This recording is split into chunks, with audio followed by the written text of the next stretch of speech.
लगता था कि रतन टाटा पूरे जीवन भर, हमारे जीवन भर, आने वाले जीवन में हमेशा रहेंगे। तो आज मैं कहूँगा कि देश ने अपना एक रत्न खो दिया है और उनका नाम था रतन टाटा। मेरी मुलाकात उनसे कुछ साल पहले लंदन में हुई थी। बकिंगम गेट में उनका एक ताज का होटल है, तो मुझे मिले थे। लगता था कि रतन टाटा पूरे जीवन भर, हमारे जीवन भर, आने वाले जीवन में हमेशा रहेंगे,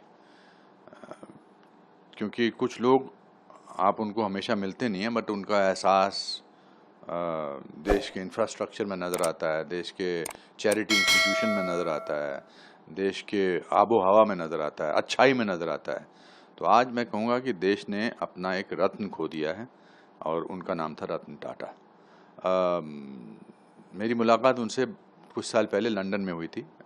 बकिंगम गेट में उनका एक ताज का होटल है, तो मुझे मिले थे और 5-7 मिनट तक बात करते रहे और फिर बोले कि आई लाइक योर कॉमेडीज़, आप I laugh when I see you sometimes, not very often but rarely I saw 1 और 2 कॉमेडीज़। बट उसके अलावा आई थिंक किसी इंसान को अगर अपना आदर्श बनाना है तो उसमें रतन टाटा सबसे ऊपर नंबर पर आएंगे।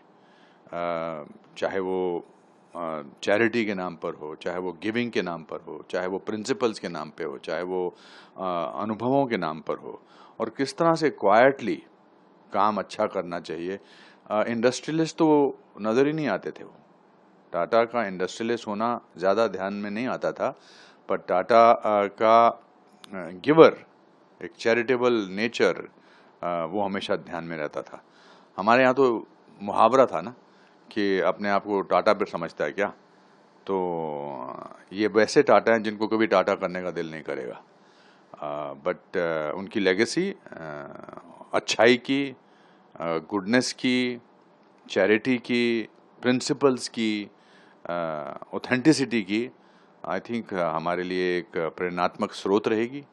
और उनका नाम हमेशा भारत में नहीं बल्कि पूरे विश्व में रोशन रहेगा, because he is a symbol of goodness, he is a symbol of efficiency, he is a symbol of principles.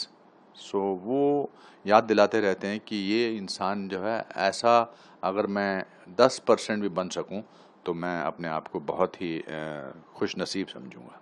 बहुत बड़ी बड़ी कार कंपनियों के मालिक, पूरे देश में इतना इंफ्रास्ट्रक्चर उनका, और एक अचानक एक ताज में एक छोटी नैनो में रतन टाटा जी आए भी पिछले कुछ दिनों। मैंने तो उनके इतने इतने किस्से सुने हैं कि वो अपनी गाड़ी में, छोटी गाड़ी में आते थे।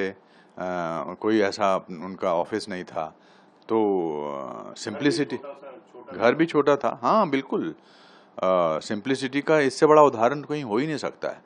अब मैं ये कहना चाहूँगा कि रतन टाटा जी ने अपनी अमीरी का एहसास तो हमें कराया ही नहीं, क्योंकि उन्होंने अपनी अमीरी का एहसास नहीं कराया, तो इसलिए हमें अपने छोटे होने का एहसास कभी नहीं हुआ।